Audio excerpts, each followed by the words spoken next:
And welcome to the United Stand. It's Friday Night Live. I'm joined by Levin, and we're going to be talking about Paul Pogba leaving for Juventus. How are you doing, Levin? Feels like deja vu. Paul Pogba talking about Raiola. I hate these nights, but they seem to come every season, so you got to be ready for them. Well, we're going to do some good bits as well. We're going to talk about Solskjaer a little bit later. We're also going to talk about the midfield, which is Pogba. And we had this chat about 4 weeks ago about registas and things like this. And I think we need to revisit it because I think it's a big issue and we can go through the options, etc. But let's start off with Paul Pogba. And Levin is absolutely spot on. Now, people will say, why does it say up for sale on the thumbnail? And, quite rightly, he's not up for sale for Manchester United because, one, they don't want to sell him.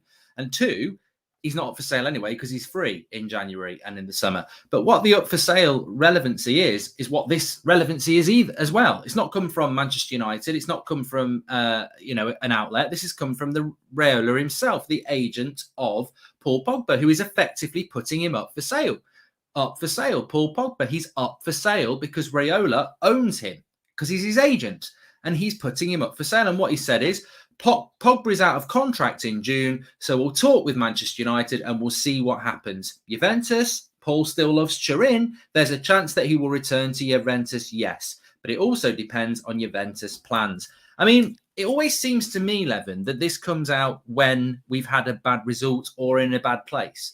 He doesn't ever seem to do it when we're in a good place. And I mean, look, the most recent one was just before Leipzig, and obviously we had a bad result and went out. It feels like as soon as we hit a bit of a low spot, Raiola's in there. Yeah, he could go to Juventus. He could. Yes, he could. So, I mean, what's your thoughts on it? Because a lot of people, Raiola is putting him up for sale. He's like an estate agent. I don't care what anybody says in my mind. Yeah, I think, Raiola probably has like notifications on for if we lose. And it's just like he sees how badly the loss is and he decides, all right, this is the perfect time to go out and say something mad. I don't know. I think it's frustrating. Like, let's just say how it is. It's frustrating how often Raiola comes out and says things and whatnot. Like, that is always going to be something that I think annoys, fans like myself and, fans who are maybe older who, back in their prime of watching football was never like that, right? It is just annoying. If you're looking for a positive out of it, right, at least it's different from what he was saying last year, where last year was very definitive. Like, all is done. No chance, like his time at Man United is done. Now, the way he's talking, it does seem like, there's going to be a chance they will be willing to talk to United at the end of the season. And part of that might be realizing that Paul might not actually have as many options as they once thought he would. But, that's a separate conversation in itself. And when you look at it, I remember his brother actually spoke a couple of weeks ago. It was actually, it was only a few days ago. Yeah, and his brother was saying that, look, Paul's happy in Manchester. No decision's been made yet, but he is happy right now in Manchester. And so, I just think this is more Raiola probably trying to figure out what the market is like, right? Just doing what he does, trying to figure out if there is a pathway somewhere else, if there is anyone he can use to, like, help him negotiate with United, right? If he's going to negotiate with United and he's saying, well, look, you guys got to bump the money up. You know how much Paul loves Turin. They're offering him a contract. Oh, Real Madrid, they're interested. Galacticos free, but like he's doing what agents will do at the end of the day. But I don't think this changes much about Paul's situation. I think it's still likely he'll stay as long as you have a good season, but we have to actually have the good season, right? So. Yeah, I agree. I think it's exactly what you said there. I think this is an estate agent putting up a very prime mansion, Paul Pogba, onto the market and saying, who's going to offer what? That's what he's doing. Because ultimately, you can read it in many ways. You could look at it, and there is a bad way, and I'll talk about that and I'll get your opinion on that, actually. But in a good way, it's never going to be good for United fans because he's out of contract in a year. That's a nervous thing. But he's saying, yeah, he loves Turin, like you say. Yeah, he could go to Juventus. And I'm sure in a couple of weeks he'll go, yeah, he loves Real Madrid. He'd love to go to Madrid. And, he is French. He might fancy Paris. But he's very happy at Manchester United at the moment. And it's basically just who's going to offer the most money. Because, as you said, Levin, if the market's a bit uncertain, you've got to stir up the market. You've got to stir up the market. And at the end of the day, if they just sit here in September and go, oh, Ollie, that was a bad result. We'll sign the contract now to make you feel better. That's complete and utter stupidity because it's his last contract. And if United are offering 400 grand a week and they're like, well, Juventus are offering 420. Real Madrid are offering 430. Any more? PSG 450. United, do you want to go any higher? Well, if you're not going to go, if you're not going to do it, and that's what it is. It's generating. That's what's happening here. In any sense, that's what's happening. It's about generating money.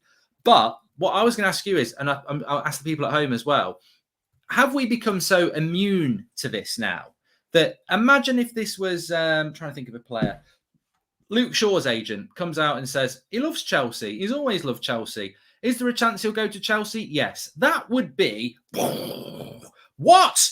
But because Raiola's done it so many times, he literally can come out at the start of the season and basically say one of Manchester United's best players of the season so far, yes, there's a chance he can go to Juventus.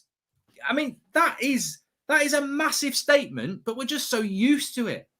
I think you put it perfectly where we are immune to it. Like, it's happened so often now where I'm sure there'll be people at United just going, bloody hell, he's spoken again, hasn't he?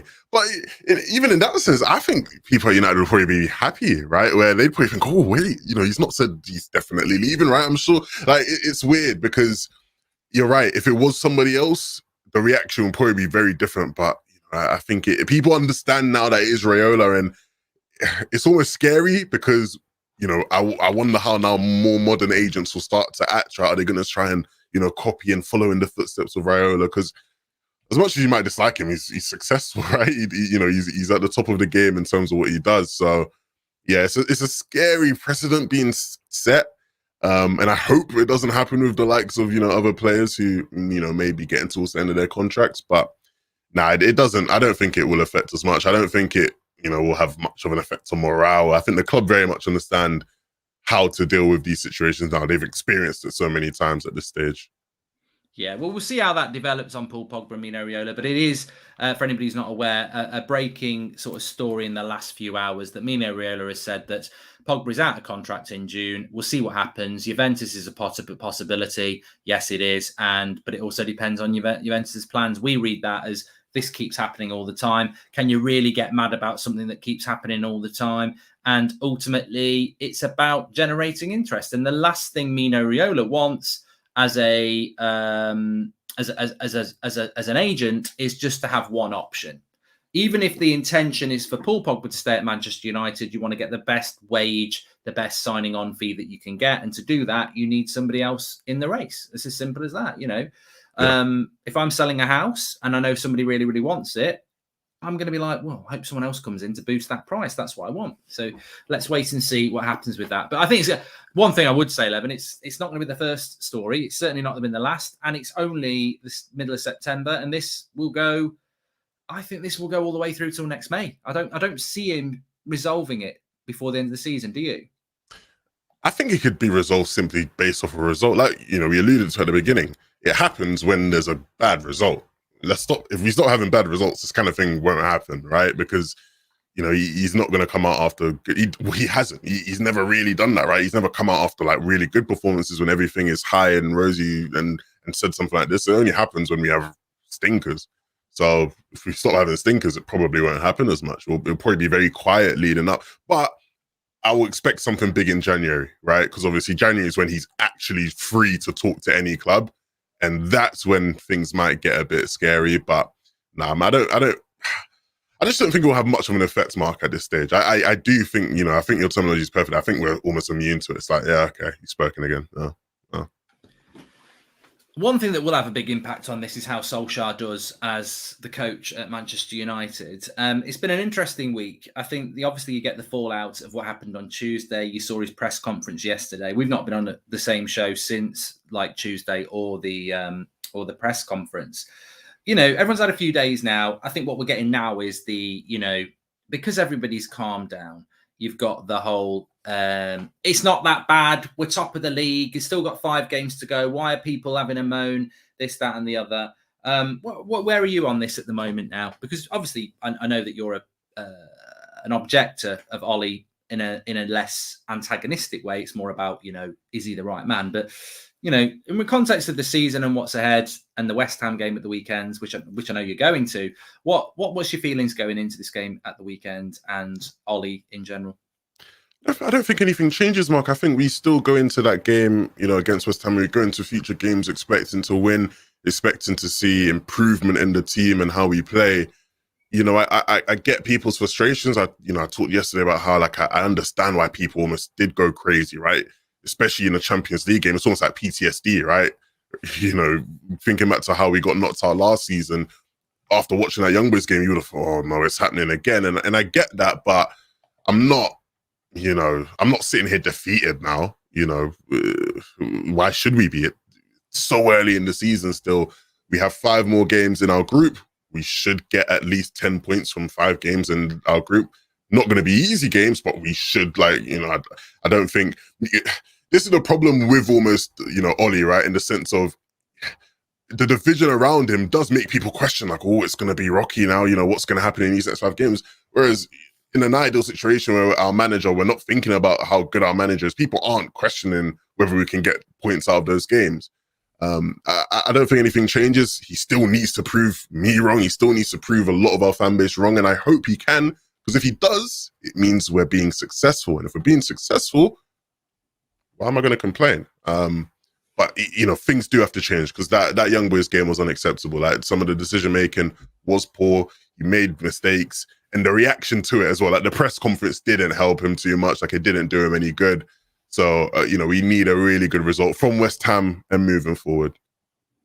Yeah, I think I'm never going to not call it out. I think that to these people who say, oh, everyone's overreacting, well done. You found an opinion and you have one. And I always applaud people who have an opinion, because it's their opinion and it involves a little bit of thinking in their own brain. But you can't knock people who have reacted to the... I haven't seen many people that weren't Ollie out coming out and going, I'm Ollie out because we've lost to Young Boys. And if that's where people are at, moaning about that, I get that. What I've heard and what I've done is react to result. I've not screamed Ollie out, because I think that'd be silly. But what I have said is, when are we going to actually start playing a brand of football that is acceptable for Manchester United? We had Edward with this afternoon coming out and saying, our philosophy has always been to play the United way, attacking football. We've been CEO for 8 years and we've never done it. So either you don't understand what it is or you're incompetent.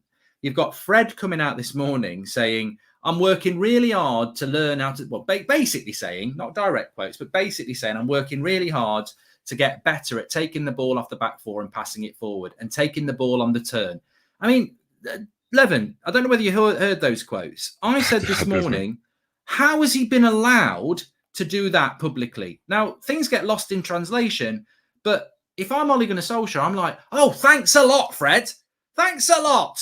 I've just done a press conference where I'm getting absolutely battered. I'm getting called Stoke 2010 for my tactics against Young Boys. And you come out and say you're working hard at 28 to learn a role you clearly don't know about. What are you doing? But my interpretation of that was, this is a player who's working really hard to learn something he's not done before. Yeah, well, that's just a lot to unpack there, because I actually didn't know that. Look, we know Fred has to improve in that area. It's weird, because I think you look at what's happened over the past couple of days, and you look at, I keep almost having flashbacks to the press conference where he's literally asked, what do you want from your midfielders?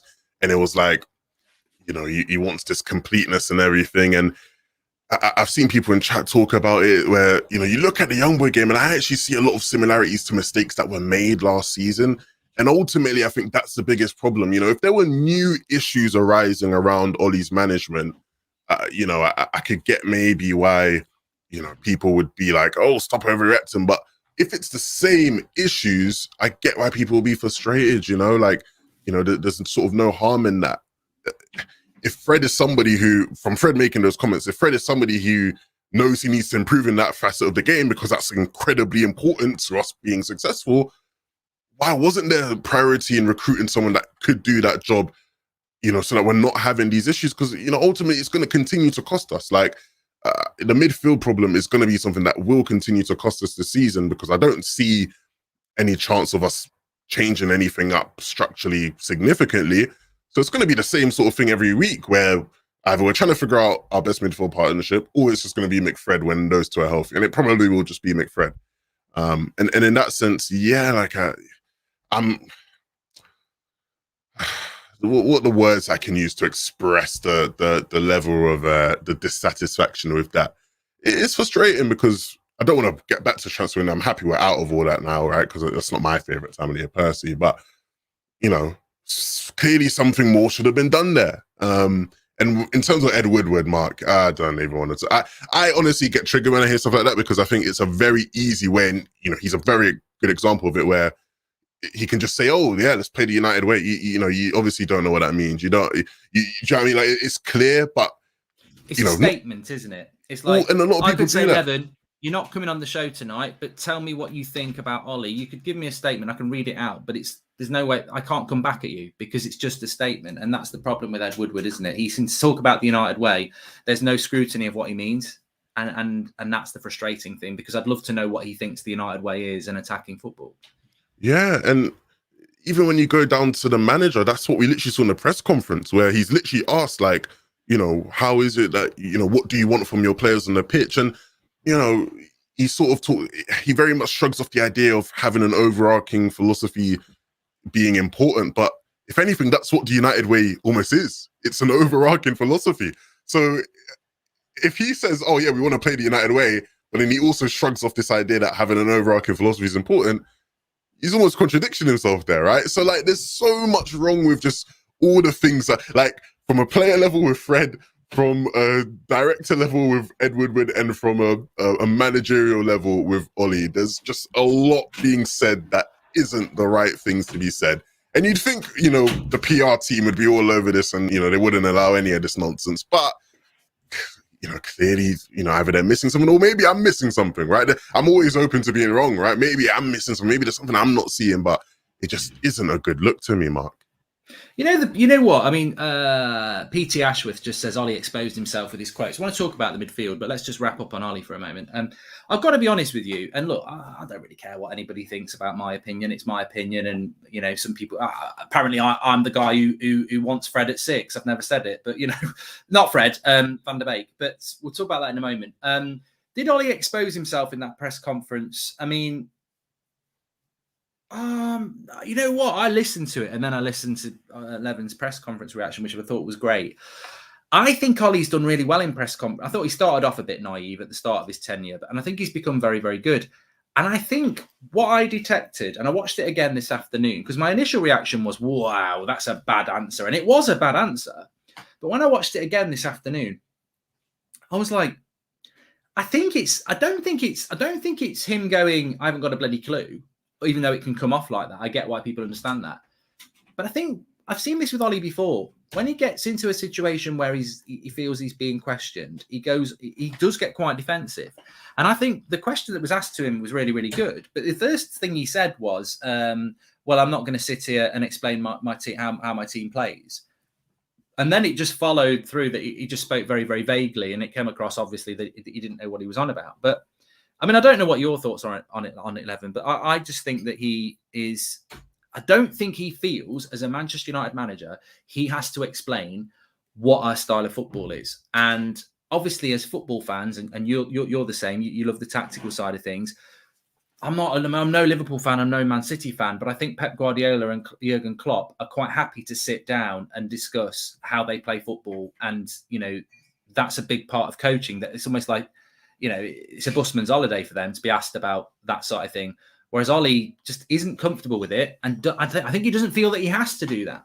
I don't think it's that he's lost. I mean, obviously there are tactics. We've seen them, but he's not comfortable with it. And he doesn't seem to want to do it. Yeah, it's clear that he doesn't want to play, the game, right? I'm referencing that overlap interview again with Roy Keane and Gary Neville. And they talked a lot about it, where, like, modern management, there are certain semantics about it that they themselves personally express that they don't like. And I think from everything that I get from Ollie, it's clear that he doesn't like that stuff either way. Even when he was talking about assists in 2 press conferences ago, he's like, oh, assists, that's all social media. And it's like, he clearly just isn't too interested in a lot of the things that I think fans and not even fans of us, but just general football fans want from managers. Like, that's just not what he is. Yeah, and I think, let's carry it on, because, people in the chat saying, oh, it's because you love him, Goldbridge, and this, that. No, I'm not Ollie out, but I can definitely have that conversation, because I think Levin's hit a great point there. There are a lot of facets of Ole Gunnar Solskjaer's personality that do not feed my football passion. As Levin said, he's very dismissive of social media. Well, social media is a brilliant thing. There are lots of negatives about it, but I used to sit on forums 20 years ago when I was in like a late teenager, and you'd type the way we played it. And look, this is nothing new. After a United loss, which wasn't very often, you'd go, Sir Alex got that wrong today. He shouldn't have dropped Beckham for Chadwick. You'd type it away and you'd wait for an hour for someone to reply. That's what it was. So I love social media because it gives you that. It's not just the instant reply. It just gives you loads of people who can discuss it like we're discussing now.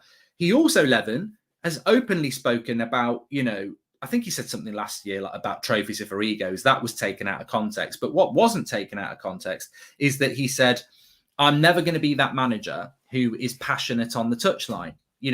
Almost dismissive of it, that it shows that you've lost control. And yet I've grown up with Sir Alex Ferguson losing his shit on the touchline. So there are facets to his personality that aren't, that I think there's loads of. I don't think he suits a lot of fans. Doesn't mean he's a bad manager. Doesn't mean I don't like him. But there are, I don't ever sit here going, oh, I absolutely worship everything about Ollie. You're a liar out there if he does everything you want it to do, because you can't have liked Sir Alex. Yeah, and in many ways, you look there and I think you don't even have to be this, because obviously the game's evolved, right? And things have changed a bit. But even when you look at Sir Alex, it's not like Sir Alex was, a tactical genius and had that like passion and drive the way certain coaches maybe now do. But one thing that he was very, almost aware of was that he'd always employ an assistant manager that maybe could make up for that lack of, new sort of tactical nous and understanding the way the game evolved. We saw it, right, when you go back and you look in history, maybe if you're too young like myself to have watched it live, right, you saw it when Mourinho came to the Premier League and, things changed up, right? You have to adjust. These things happen. Not every manager's always going to get these things right, but there's adjustment, there's improvement there. And very much like you said, Ollie can't, it's not like he can't afford to not be like that, right? Because ultimately, like, if he was to win everything and we never lost a game, people wouldn't care at the end of the day. But, you almost have to be self-aware that because you're not like that, when you do make mistakes, like, people are going to jump on you, right? And he almost seems to not, like, the way he responds to these questions, it almost seems like he is upset by that. But like, you almost have to understand that's just the way it is. Like when he's talking about intention over outcome, like you have to understand that that's just the way it is for every manager. Like every manager's judged on outcome rather than the intention. Like we all make good intention. If you're a manager, you're obviously trying to have a good intention when you make a tactical change. But it's almost like he doesn't realize that that's just part of it now. You have to embrace that side of the game. And it's going to continue to be like that, quite frankly. Yeah, you know what? I'll say it. I think that Solskjaer would have benefited even if he is the right man, and I don't know whether he is because I can't look into the future. And every time I think we're turning a corner, I think we go and have another setback, and that is inconsistent. I don't care what anybody says. That result on Tuesday displayed that we're still inconsistent, and it doesn't mean that we can't become consistent. We can do, but at the moment we're still that inconsistent team that can lose a game. But I do think with Ollie that he would have benefited massively from a mentor. Now, people will say, well, he's got the best mentor in the world in Sir Alex Ferguson. I would be very surprised, maybe I'm wrong, I would be very, very surprised if Sir Alex Ferguson is mentoring Ole Gunnar Solskjaer, because I do not see many traits from Sir Alex Ferguson in Ole Gunnar Solskjaer. I don't see the passion. I don't see the aggression. I don't see the ruthlessness. I don't see the risk-taking in the last 20 minutes of games. I don't see a similar style of football either. And I think that Sir Alex Ferguson deserves retirement. And I think Sir Alex Ferguson has basically retired. I think that someone says he has got a mentor, it's Big Sam. But the reality is, I do think Ollie would have benefited massively from a mentor, from somebody who said, look, I know you don't want to be passionate on the touchline, but ultimately it's a win-win. Your players will react to it and your fans will react to it. I know you don't like social media, but actually be a little bit different about it, because you alienate everybody on social media when you say that it's just noise. Also, when you're asking about tactics, give them a little bit. Give them a little bit, because fans are very tactical in the modern game. I just feel that Ollie's a very nice guy with his own ideas, and he's very stubborn about it. And I'm praying that he's going to be successful. But I do think there is movement that he's got to make in his personality.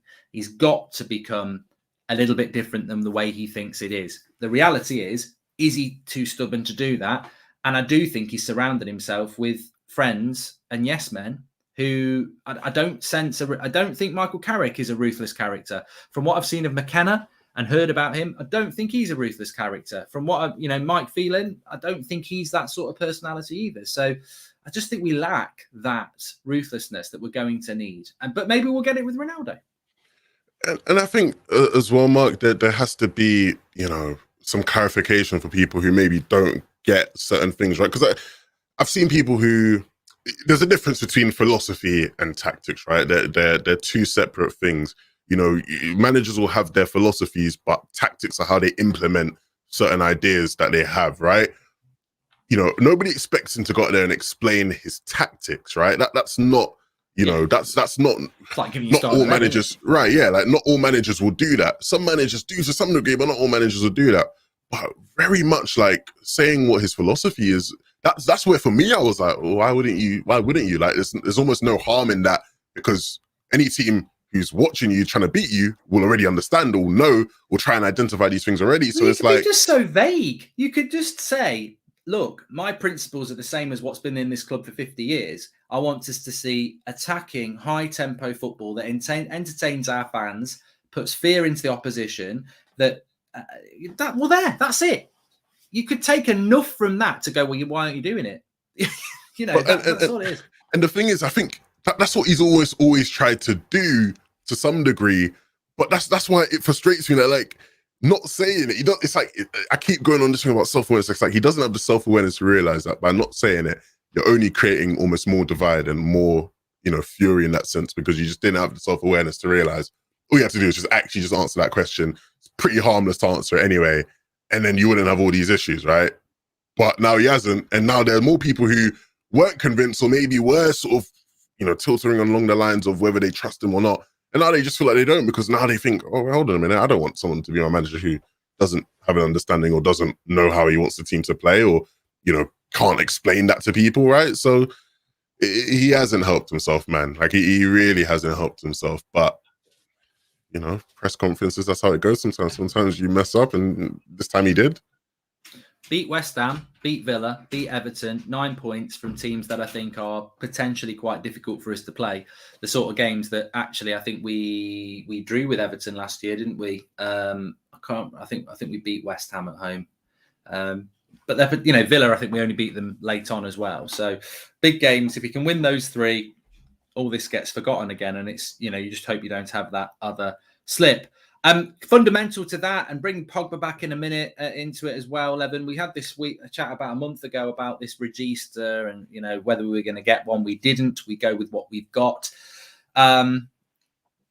Rashford's going to be back very soon. I think that ultimately means that Paul Pogba will be playing in the midfield. Some people are talking about him being benched. Some people are talking about on the left. I don't see him being benched. I don't see him being on the left when Rashford's back, which pops him into the midfield. Where are we now with this midfield? I mean, how are we going to construct a midfield here?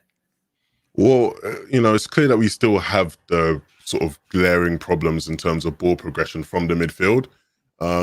I think, obviously, we knew we needed someone to be able to come in and do that, as well as be able to do a lot of defensive work, right? Because if you're going to pair somebody with Pogba, you need someone who is, very solid defensively in a pivot, because Pogba lacks that sort of level of defensive acumen. And he himself has said that, because I'm sure there'll be people who go, what are you talking about? But literally, Pogba has said, he's almost not a defender. Like, he's not as good at defending as other people are, right? So you do need someone next to him that can do that, but they have to have a level of ball progression, and you have to be quick on the ball and confident in that sense to be able to do that.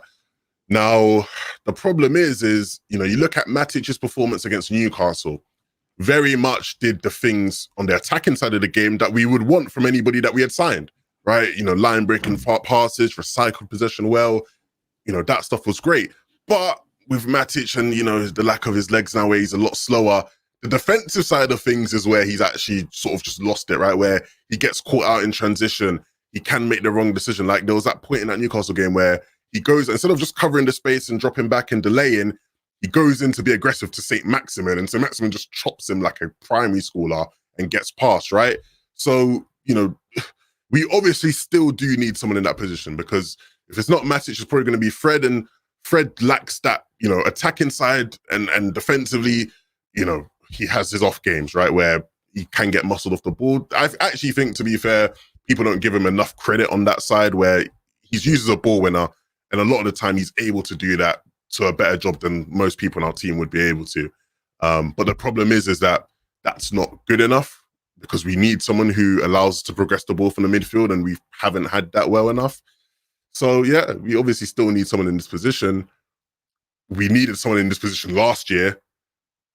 We're making similar mistakes that we did to last year in terms of when you're looking at substitutions. Like when he brought on Matic probably a bit too late in this game against Young Boys, very similar to almost what happened last season against Leipzig when Fred had a yellow card. It was obvious to sub him, bring on Matic, but he took too long. Fred gets a red card. Like, these are the same things that were happening last year. So when is it going to be solved? Are we going to wait all the way until next year when it's clear this is a problem this early in the season?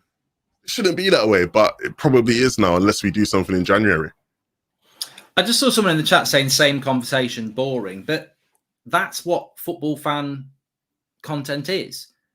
That if the same issue keeps coming up and it's the reason we're not playing good football, you can't ignore it and say, oh, let's talk about the right back.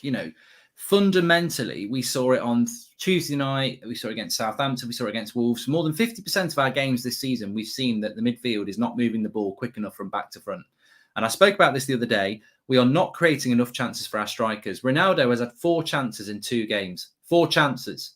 Like literally 2 a game. That's not enough for a Manchester United team with Ronaldo in it. And there are games sometimes where our number 9 doesn't even get a shot on target. This is because of the midfield, because we've got the attackers, we've got the creators, we're not moving the ball quick enough. And I think that for me, the issue is that I think Levin's right. The best holding midfielder we've got is Nemanja Matic, because he's won titles in this country playing that role. The problem he's got is he's just not able to play at the level he could 4 years ago anymore. And I don't think he's capable of playing 2 games in a week, let alone 3. So, and Levin, we spoke about a few minutes ago. The problem is that people talk about Van der Beek as a 6, and we did a poll, which I actually put up on Twitter yesterday to show people loads of votes, and he got the biggest votes to be our number 6, which we've both spoken about that. So I'm not going to go over it again. Neither of us think he's a 6. I'd like to see it tried, but remember, he was the one who said that. No, not us, not fans. No. Let's specify, right? Because there will still be people.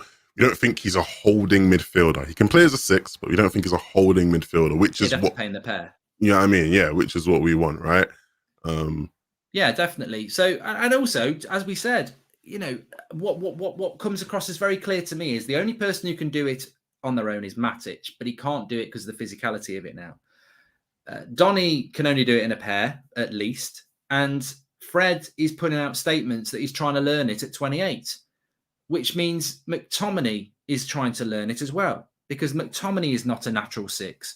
So effectively, there is no answer to this solution, because we've got 1 player who's too old and 3 players who would have to learn the situation. We don't have a specialist. Now, Paul Ince has spoken about this. We've spoken about this. We don't have a specialist 6. So our season, does it not hinge on either Fred, McTominay becoming...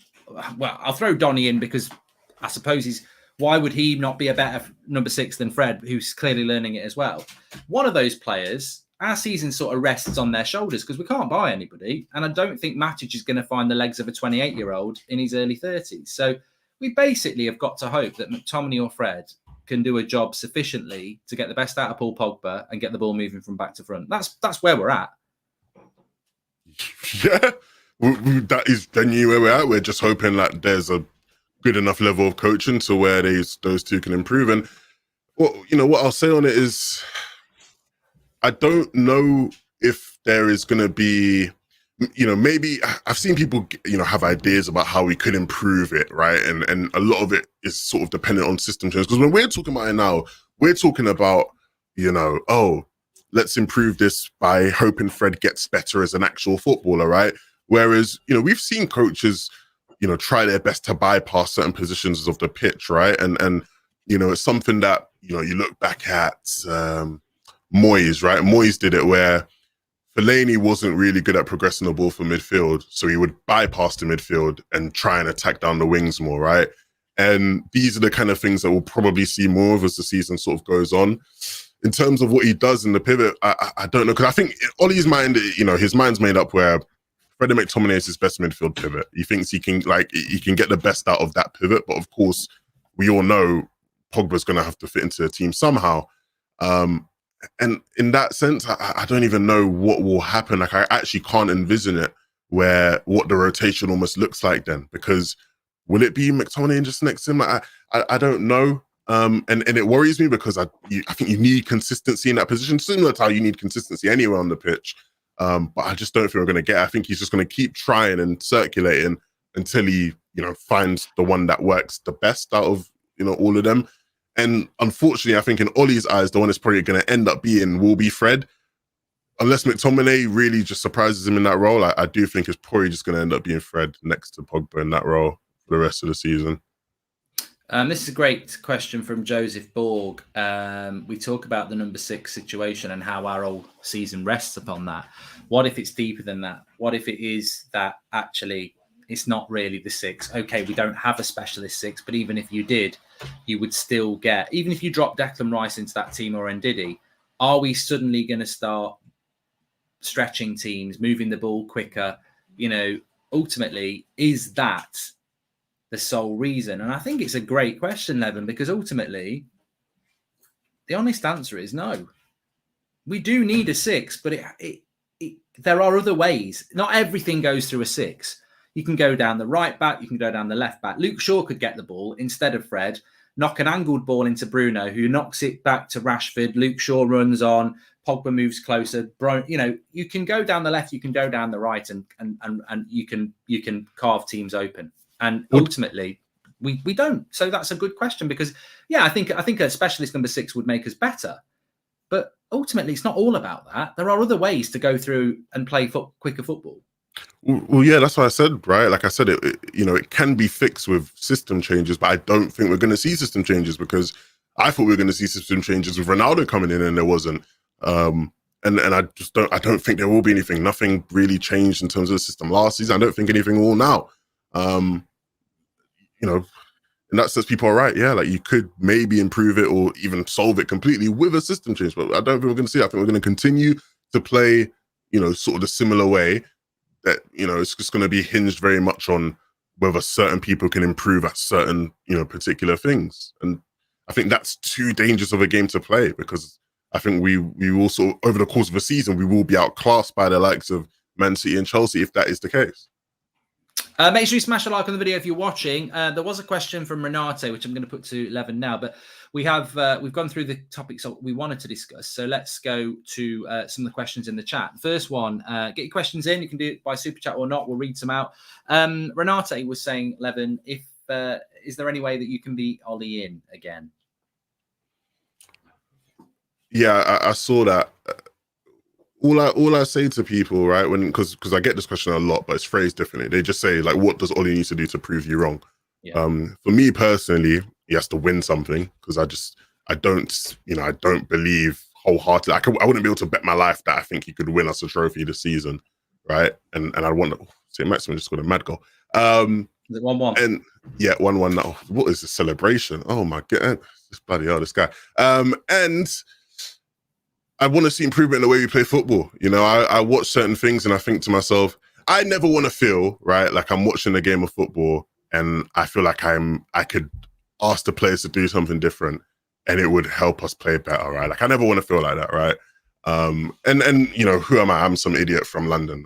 My opinion doesn't matter. But at the same time, I'd like to see us play better football. You don't want to feel like that. I think people think, oh, Levin off Twitter thinks he can do a better job than Solskjaer. And I don't. But it's such an easy way for somebody who, to mock you. But that's what you're actually saying is what everybody else really thinks, is that you don't want to watch Manchester United and feel that you could do a better job. It's not you saying that you would. That's ridiculous. But, with Sir Alex Ferguson, I used to sit and watch Manchester United, and 99.9% of the time I'd sit there going, my destiny is in the hands of greatness, and I'm sure Liverpool fans feel like that.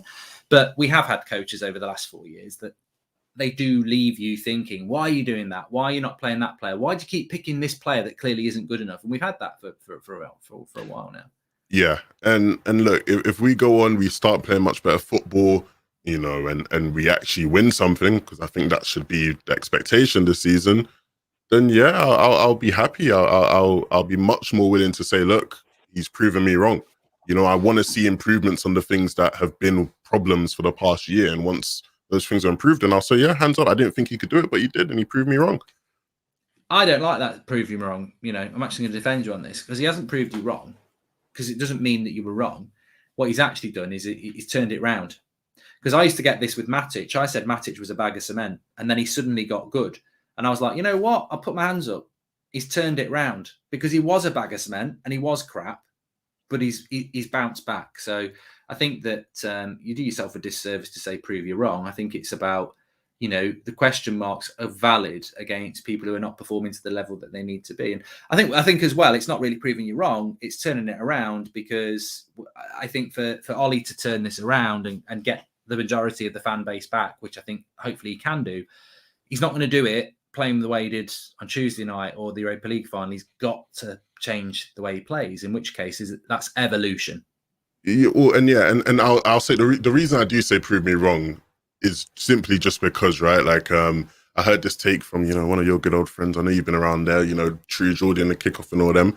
And they were talking about how, it's almost like his job description has changed. And I think it's a very good way of explaining it, where even me, right? Even me, where I have doubts about Ole, I will say, like, I think he's done a good job in many aspects as a manager for our club. Like, I see people who say, oh, he's been completely useless. And I think that's not a good way to look at things. I think you got to look at almost everything and everything in the way our club's changed. And I think he's had a positive impact on our club. But things have changed now, right? Where Ole sort of came in, and it's like his job description is very much steady the ship, get us out of the mud hole that we were sort of in as a club. And he's very much done that.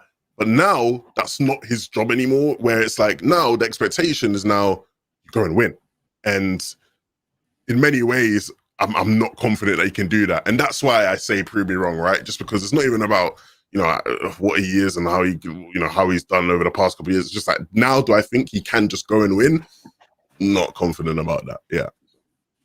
The previous chat I was going to read was about ranking the managers we've had since Sir Alex. I find this very different, because I think they're all different shades of grey. The question was who would rank them tactically. Well, to be honest with you, Mourinho, Ole, and Van Gaal, there's not a lot of difference. There has been very good attacking performances from Ole.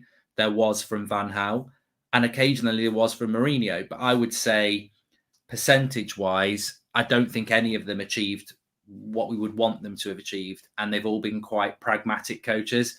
Moyes, God knows what he was doing, so he's bottom. And then I don't know how I would rank them. Probably, well, look, Mourinho won the Europa League and he won the Carabao Cup, and Van Gaal won the FA Cup.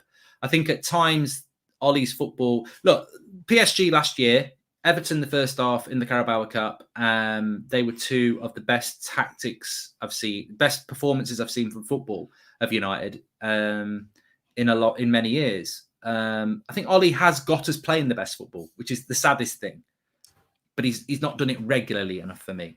Yeah. I think you look at how often we've had sort of high scoring games in comparison to some of the past managers. Yeah, that question is just really hard, because I think with all those managers, you can see at different points in their tenures where they maybe did change up like tactic. Like, you look at who Van Gaal has been as a coach in his career, and you look at certain spells of United, and you think, what happened for him to start playing that kind of football? Result.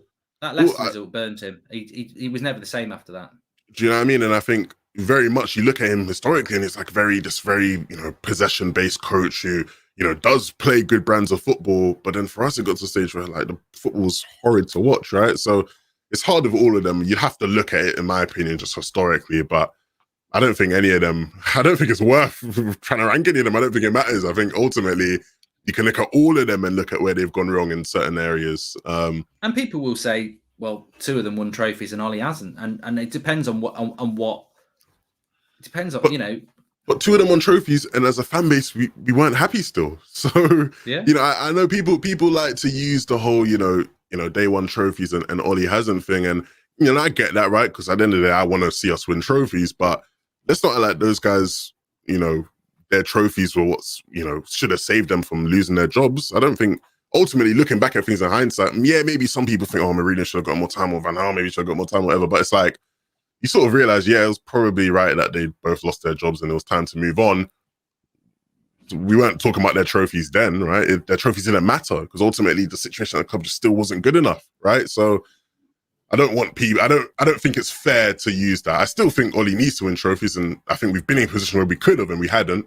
And in that sense, it's a minus grade on Ollie. But yeah, let's not start going, oh, but Van Gaal won a trophy, and how the football wasn't good with Van Gaal. We weren't where we wanted to be with Van Gaal anyway. So, well, the funny thing with Van Gaal is that I remember a lot of people on the community were Mourinho out the season before, and I used to get a lot of stick, and I was like, no, I'm going to give him this summer. And then, funnily enough, we lost to West Ham at the start of the season, which is similar time to this one at the weekend. And I went, nah, he's got to go. Now, I think even if we lose at the weekend, I'd be very surprised if that was enough to push me to be an Ollie out. But the funny thing about Van Gaal is a lot of people say about Van Gaal they would have liked him to have got more time.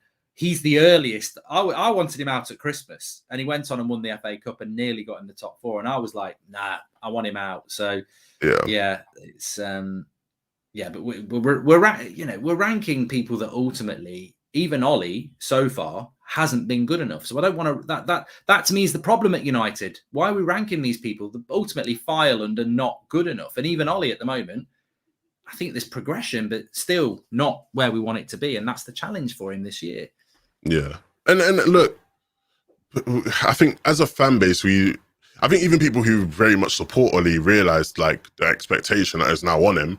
And so at the end of the day, we're going to be here in May, June, whatever. And these conversations will start up again based off of what we've done, and it's the reason why I'm, as much as I hate the performance against Young Boys, I'm not sitting here acting like the season's done, because it's not like he can't now go on and have good spells and we can't win trophies still at this stage. Obviously, I know there'll be some people that say, oh, if we play football like that, we can't. Obviously, yeah, but, we don't always play like that. I think many people, I try to look at Young Boys and that night as being a very bad night in many ways, and there were mistakes made, but I tried to look at things and see them as, look, it was a very bad night. We won't have many more of those nights. It's good to get that night out of the way, and now we just keep it rolling. Look at the players. We can't afford Cristiano Ronaldo, you got Bruno Fernandes, Paul Pogba, Mason Greenwood. We've got so many good players. Just got to get them the ball. I think that, to me, that it's no bigger than that. It's no, I'm going to ask you a question in a moment about Zidane, but for me, it's not that deep. It really isn't. It's about getting the ball to Cristiano Ronaldo and Bruno Fernandes and Marcus Rashford and Mason Greenwood and Paul Pogba. That's what the job is. And if Ollie does that, no one's going to talk about you losing your job, because we're going to score goals. I think it's impossible for him to get the sack. I think it's impossible for him to finish out the top 4, which is why I've been so vocal about the bad football, because I don't think he's going anywhere. So my argument is not going to be Ollie out. My argument is, Ollie, please play better football. That's what I want, because I don't want to finish 4th with the same style of football as last year, because that to me is just going to be infuriating. I just want us to play better football, because I know we're going to finish top 4. But I think the only chance of us being in a title race is if we play better football. And that's what I want. Yeah. And we can't, we can't have that, right? I don't think we can afford that. And that's why, like, as much as I'm almost getting certain levels of PTSD thinking back to how some of these mistakes and these problems are similar to last season, there is still a part of me that has a bit of naivety and a bit of hope, where I go, look, they will know they can't afford for that to happen. And I'd like to hope that they will do anything possible within their power to make sure it doesn't happen again. because it is unacceptable, and we shouldn't feel that way as United fans. Like we actually just shouldn't. You know, we should feel like we are just as good as any other team in England and in Europe. But we still got a ways to go. A lot of people have spoken about Conte and Zidane over the last few days. I mean, I'll be honest, for me, this is just, you know, it's a hypothetical question. It's not a reality. I really don't think it is, because for me, that means that it's another breakdown. It's another manager that comes in and maybe wants to change 3 or 4 things. It's another pro. You know, a manager can't come in and go, I'm going to win you the title in the next 6 months. It's the start of next season, and then they're going to go, it's another 2 or 3 years. I mean, the exciting thing for me about Ole is that he said it himself. There's no excuses anymore. It's now or never. It's time to deliver. And I desperately want us to deliver, because if we have to change manager, it's not going to happen for a while. And then the new manager's got to rebuild again. It's another 3 years. You know, this is why I want it all to achieve. But can you understand people who are looking at the Contes and Zidanes of this world and thinking, yeah, I want that to happen? I understand it on the surface level of, I think many people are impatient in the sense like they want us to go out and just win something. And, you know, I think it's fair to some degree to suggest that, you know, someone like Conte would come in and win something, right? Like, you know, I think that as well. I think Conte would, I don't think he'd love the squad. I think there'd be lots of changes he'd want to make. Like he wouldn't like Wan-Bissaka, for example, right? Yeah, but ultimately, I, you know, if you asked me to put money on it, I'd put money on Conte being able to win the Premier League with our team. And so I get why people do start to think, oh, let's get Conte in, or oh, let's get Zidane in. Ultimately, though, I think it's short-sighted, because you know, you look at those managers in particular, and you look at Conte, for example, right? Conte isn't someone who ultimately is going to come here, win things with us, and stay here for another, you know, 10, 15 years. You know, he's someone who has had falling outs with boards and had falling outs with clubs, and he's very much short term. You know, he likes the idea of a project. If he likes it, once he feels like he's accomplished what he's coming to do, you know, it's on to the next project in that sense. And so there isn't any longevity there, and much of, you know, our culture, very much because of the successes of the likes of, you know, Fergie, is very much you want someone to come in and who is more about the long term and the improvement of the club. Whereas someone like Conte would come in and he might sacrifice certain aspects of the club where he might go, yeah, forget about the youth system. I'm not too bothered. I just want mature players who are going to come in and win. And that's not who our club has been. And that's not what our club is. Whereas I think that's where Ole does get a lot of credit, you know, just beyond what he does on, you know, what the results on the pitch are, where, you know, you look at what people say about the club who know insights and behind the scenes, and they talk about how things have very much improved behind the scenes and all these things, and there's a lot better structure, and the academy's gotten better, and, you know, we're making progress in certain areas, and, you know, the scouting network's better, whatever, you know, all these things have improved, whereas there's certain managers who would come in and win things on the pitch, but there wouldn't be this overall, you know, growth and betterment of the club, which I think we should still prioritize as fans, even though we really do want trophies as soon as possible. Yeah, and that is absolutely spot on. You know, the infrastructure at that football club has been revamped massively. The philosophy, the club, the way we want it to be, is massively improved from where it was under Mourinho, who was very much short-termism. I'm not bothered about this, that, and the other. And to be fair, Van Gaal had put a lot of work in that. That's what Van Gaal is. He is a player that gets the under-12s playing the same way as the first team. So, you know, Van Gaal actually did a lot of work around. That's where we started buying 15, 16-year-olds from around Europe. So Van Gaal did do that, but ultimately, Levin's right. He lost his job because the football wasn't good enough. And that's the sad thing about Ole at the moment, is that I think that there is so much good been done. And I'd argue with anyone, there's so much good that's been done. That transfer window we've had, if you said to us at Christmas, you're going to get Ronaldo, Varane and Sancho, everyone would have gone, what? So we've just come off a very, it almost feels like the bubble's been burst on that, actually, because of what happened on Tuesday, because it's such a big reality bite. And as I said, these people go, oh, it's just one result, but it's not one result. The reason people felt so down after Tuesday is because we've seen too many of these under Ole. He can take us to there, but can he take us to there? And that's what it is. It's that final step. And that final step is just is the brand of football now, because we have got the players there. And God, I really hope that he can achieve, because he has got the best interests of the club. He understands what the club's all about. The fundamentals are there. But as Levin says, I've got to agree, none of that really matters massively if the football isn't what it should be, and that's the final step. And I hope again, we're using that word hope, Levin. I hope that he gets it, and I hope that Carrick gets it, and I hope that they all get it. That this is not something that they can just brush under the carpet and go, it's going to be fine. You actually have got to play the way you've got to change the way we play. Yeah, because it's mumblings at the moment, but it will start rumbling.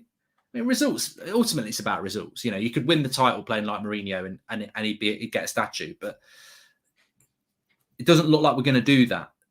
If we're going to win games, I think consistently we're going to have to play a better brand of football. And if he does it that way, he'll never look back. He'll be here as long as he wants. Yeah. Look, it's I find it funny because I think ultimately, you know, regardless of your frustrations and whatnot and what you feel, that there's certain sort of levels of truth and there's certain levels of patience that we just have. You know, we have to wait and see. We have no sort of, there's no real better option for us. We do have to just wait and see what happens now, and whether there's things like the bounce back and the change and whatnot. You know, I do love the people. I never try to give these people attention, but I do love the people that go, oh yeah, Levin's saying nothing. You know, I'm sorry that you just can't comprehend what I'm saying. Maybe, you know, your brain's not too, you know, you're not that sharp yet or whatnot. But you know, I'm always open to talk about football. Like I will sit there in my DMs and argue people. So if you don't agree with anything I've said, feel free to DM me. Feel free to DM me. Be respectful, be polite. You know, it is just football. Don't have to, you know, insult me or whatever. But I will always talk to people. You know, if you want more clarity, if you don't understand, right? You know, it's very easy to go, oh, he's chatting rubbish when you don't understand. But you know, I'm down to explain more. But Levin, you'll get used to this. The eyes start to ignore, but in the early days, you do catch the odd one. I tell you what, though, what I will say is, I've said it time and time again, the one thing that always brings a smile to my face when we're having these conversations is that there is a player in a Manchester United shirt who has exactly the same standards as we do, who wants to win exactly the prizes we do, and has forged a career on winning those prizes. And he was the signing of the summer, and his name's Cristiano Ronaldo. And I always cling to that, because to all these fans who say we're moaning and seem to be happy with grinding out second and third, we've brought a winner in, and it's not Fred, Matt Thrower. I like it. You made me laugh. I'm not talking about Fred. That was a good one. I'm talking about Cristiano, because I think, and he has an expiration. I love that as well from WFFL. He's got an expiry date. He's got an expiry date on him, and he's got no time to waste. And even if he didn't have time to waste, he wouldn't have put up with this at 26, let alone 36. He knows where he should be, and he knows what he wants. And we've got somebody in that football club with exactly the same frustrations if they build standards 100%. And that to me is the thing, Levin, is that we have got somebody now in that dressing room who has and understands what we want. Not because he's United through and through, but just because we dream the same dream, we want the same thing, and that's going to be massive, I hope. Part of that almost worries me in the sense of, you know, what does happen when things start to get rocky, because obviously we haven't heard rumblings of, you know, Ronaldo's not happy with this, you know, there's problems, but you know, what does start to happen, you know, in the situation where things aren't going as they should, and you know, by Ronaldo's standards, as they should, is we are competing and we look like we're one of the best teams in Europe and we can win any competition we're in. So something to watch out for. I think he'll score a lot of goals, but I think if we are nowhere near, I've said this before, I mean, I don't know what your thoughts are, but I don't think Ronaldo look what he did. People said, like, he had a really good season at Juventus last year. Juventus was shit, but he was top scorer in a crap team, and they're even worse this year. Like, they are in a lot of trouble, Juventus. And basically, he was like, I don't need this shit. I know it's going to be another crap season. I want to go. And he got out. And people are, oh, well, whatever. But that's standards. That's like, nah, I'm not in for this. I'm not in for projects. I'm not in for rebuilds. I've won everything. I've broken records. I am not here for rebuilds. I'm here for now. I haven't got time. And I don't think it will happen, but worst case scenario, you know, crap football all season, finish fourth, don't win a trophy. I think if PSG came in, he'd go. I hope not.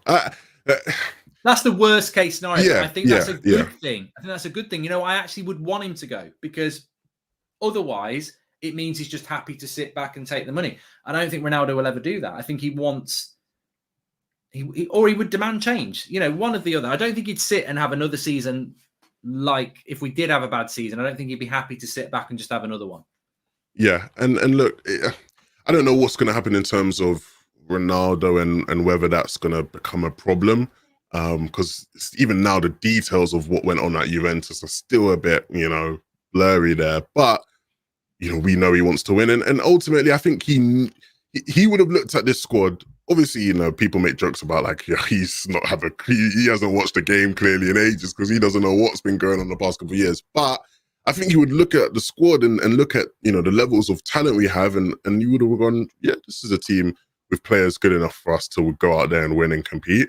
And like you said, he guarantees goals. We know he's going to score. And now it's sort of up to the manager to make sure that happens and ensure that happens. And that's why, like, I always said, like, there's people who aren't United fans who talk to me and go, look at your team, you guys definitely should win. And maybe they don't understand the intricacies of why we might not win, but they look at it and they go, if you guys don't win, surely, you got to look at the manager because that, you guys got a brilliant team. And so in that sense, when you're just looking at it from that scope, yeah, like, there's a lot of pressure now because we have Ronaldo, we have to win. There is an expiry date, there is a time limit. We have to make use of every season and every opportunity that we have. Maybe he'll be the next manager, says Daz. Oh no, I don't think so. I don't think I can't see Ronaldo going into management. I can't see. I think he'll just live his life and he'll probably own a team. He'll probably buy a team and be an owner. I can't see him being a manager. He'd make a good manager. He was very good in the Euros final. Yeah. Anyway, look, thanks everyone for watching. It's been fantastic. We always whizzes by on a Friday night when we get into chat. So big up, Levin. Thank you very much for coming on, pal. Yeah, thank you for having me. You guys, I want all the smoke. You know what I mean? So if you guys want to talk about football, you know where to find me. I'm never hiding. You just got to get them going in the chat. That's what you do. Well, I think I think some people in chat know what they're doing because I think they know that there's never going to be a back and forth. When you get a back and forth, like I've had people that, I'll do like call-ins on my stream and stuff, right? Where like I'll say to people, jump in the call, let's actually debate one-on-one. And you get the people who are mad lippy in the chat and they ain't got nothing to say, man. They come in there and they're like, oh, you think Ronaldo's going to score, bro? I thought you were coming in with a hot take and opinion. I thought you disagreed with me. Why are you coming on some soft thing? You get it all the time, man. You get it all the time. But like I said, you know where to find me, man. I want all the smoke. I've dropped a link in the video description. We're playing West Ham. Levin's going to be at the match on Sunday, actually. Yep, playing West Ham. New episode of Driving with Goldbridge. And it's very topical because it's Spencer, #United, but big West Ham fan. And in the middle of that video, we actually go head to head. We challenged each other on a West Ham thing, which is really well worth it. It's well worth a watch anyway. If you are going to watch it, links in the video description. Make sure you leave a comment saying, I'm over from United stand, and give us your thoughts. But do check it out. And it's one of my favourite interviews, actually. Really interesting, especially if you're into football. So give it a watch. And don't forget to hashtag it, says Matthew McFadden. Thank you very much. Speak to you all in a bit. Back tomorrow morning.